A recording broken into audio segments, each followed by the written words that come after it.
Morning. So next week, we're going to sign a covenant. Hopefully. So what's a covenant? It's not a word we sort of use outside of this building very much. Basically, a covenant is just a commitment. It's a commitment that we make to each other. It's a commitment that we make to God. And our covenant says, here's who we are, and here's who we want to be, and here's some of the things we want to do. And we make this commitment to one another. Some of you who are here didn't sign the covenant last year, so if you haven't done that, or if you haven't read it, there's copies on the back table there, and I invite you to read it so that next week when you come and prepare to sign the covenant, you actually know what it is you're signing. It's not a legally binding document, but it's a commitment that you're making.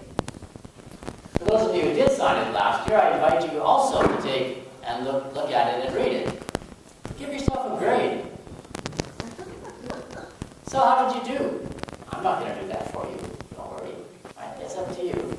And then look at it again and say, okay, here are one or two things that I'm going to try to do better next year. I mean, unless you're all A pluses already, and then, just pat yourself on the head and keep going. But otherwise, right, decide, here's a couple things I want to do better. We do an annual covenant, or we started to do an annual covenant here at church. And the reason we do an annual covenant is because this is a transitory community. It's just the reality of things. And if you look on the old covenant from last year, there are roughly 40 names on it. Over a quarter of those people are not here. More than 10 of those people have left, and none of them left mad or anything like that. And if you'd have asked those 10 people, those 12 people, do you expect to be here in a year? Almost all of them would have said, oh yes, we're going to be here for a long time. So life happens. And this is not the way the Bible thinks about covenants. The Bible thinks about covenants in long spans of time. You make a covenant and it's good for the next 1,000 years. Right? For as long as you shall live, and your children shall live, and your grandchildren shall live, because they thought in much longer spans. Right? So they thought in 40-year spans, and 70-year spans, and 500-year spans. I mean, Israel goes through a lot of changes throughout its history, but again, in long spans. Right? And so they got to Egypt, and they became great in number. Well, that takes time. It's not like planting a zucchini, right? Where you plant a zucchini and suddenly you've got zucchinis running all over the place, right? People take longer to reproduce than zucchinis do. And so to go from a small family to, 500,000 people, you're taking in long chunks of time. So a new king arose in Israel, and he reigned for the next 40 years, is the standard number. Imagine this. Imagine having an election once every 40 years. And, right, Supreme Court, right, similar sort of thing. Right? And then, if you get a bad king, you get a bad king for 40 years. Right? So these long spans of time. But that's not us. Part of it, of course, comes out of Israel's reality that Israel is mostly an agricultural economy. And agricultural economies tend to be very stable things. Because there is the land. It's not going anywhere. And if this is your land, you're not going anywhere either because land doesn't move. Land is not for you. So you're going to be there, and your kids are going to be there, and your grandchildren are going to be there until something really, really big happens. So all of this means that our situation here in 21st century Morgantown is quite different than ancient Israel. So if we don't have land to bind us together, what does bind us together? What holds us together as a church? And really the simplest answer is that we keep showing up.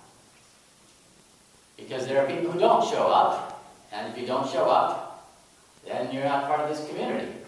It's really, in sort of basically that simple. And as long as you keep showing up, you're going to be part of this community. And when you stop, there's nothing the rest of us can do to make you come back. So we show up. But as we show up, what makes this a better community is that we work at building community. We work at strengthening community. We work at certain things that make a community better. things like honesty and integrity, working at right relationships, and mission. This idea that we hope the world is going somewhere. We want to be part of it. We hope the world is going somewhere good, and we want to be part of it. And we want to, even if it isn't going somewhere good, we're going to keep working at it anyway. And so there's this sense of mission, and we are part of the same mission, so we keep working at this. For some of us, that mission is raising children, because that's a long-term commitment we have made. And that's a great, and some of us are sort of past their, well, or in the middle of raising older children. So all of these things are part of what bind us together as a community. And one of the ways to symbolize that, one of the things that I hope that a covenant does, is it makes this a little bit more tangible.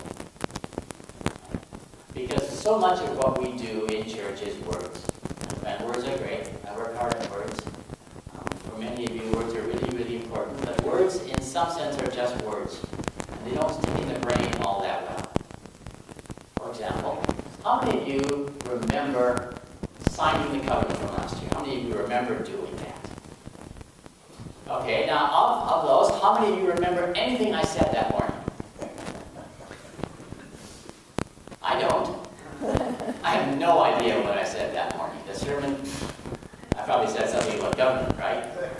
But otherwise, right? So that's one of the things that happens when we do things with our bodies. We remember in different ways with our bodies than we do if it's just words. But you also remember that what you signed was a covenant. Right? So the body and the words get reinforced by what our bodies do. The other side of this, of course, is that so easily doing these ritual things becomes a substitute for righteousness. Well, I signed the covenant, I'm okay now. I'm here. That's all I have to do. And we don't want to do that at all. So we're always sort of working at that balance. The Gospel of Mark, that we just read, Jesus says, "This is the new covenant in my blood." I wanted to think about that a bit more this morning. I'm guessing that most of us are a bit squeamish about blood. And personally, I used to work in a slaughterhouse. And so you would think of me as probably someone who's not squeamish about blood. But I remember one day working at the slaughterhouse, and there's no problem, you're standing in blood all day, and there's blood dripping down, there's blood everywhere. And then I came home, and my son cut his knee, and I almost fainted. Because it was his blood. So blood isn't just blood. And I'm sure if we asked Chuck, he could spend hours talking to us about how fascinating blood is. But the rest of us would probably sort of fade away after a while. But it's still important. This is a covenant somehow sealed in Jesus' blood. So what does that mean? What can that mean to us? First thing I think that this means is that it's not our blood that the covenant is sealed in. It means it's not the blood of circumcision that makes us part of this group. And it's not the blood of tribe. I come from the Mennonite world. Mennonites are very tribal people. You've got the right last name, you're in. You eat the right food, you're in. It's all very, very tribal. Blood is really important. We don't talk about it in that way, but that's the reality of things. And Jesus says, no, that's not. This isn't a tribal thing. This is a commitment thing. And it's my blood that brings you together, not your own. Not that you have the right blood flowing in your veins that makes you part of this people. It's also not the blood of soldiers. Right? In this country, the blood of soldiers is a very, very important thing. The God of freedom demands sacrifice and blood, which is, of course, a lie. It's the God of war that demands sacrifice and blood. More and more all the time. Insatiable. But this covenant reminds us that that's not our God. Yes, the God of war demands blood. No, not our God. Blood that is necessary for this covenant, taken care of, given up for this covenant. not the blood of animals. So the passage from Corinthians talked about this old covenant that was sealed with the blood of sacrifice, the blood of animal sacrifice. And it's not, we're not going to, if we're going to sign a covenant, we're not going to kill a lamb next Sunday.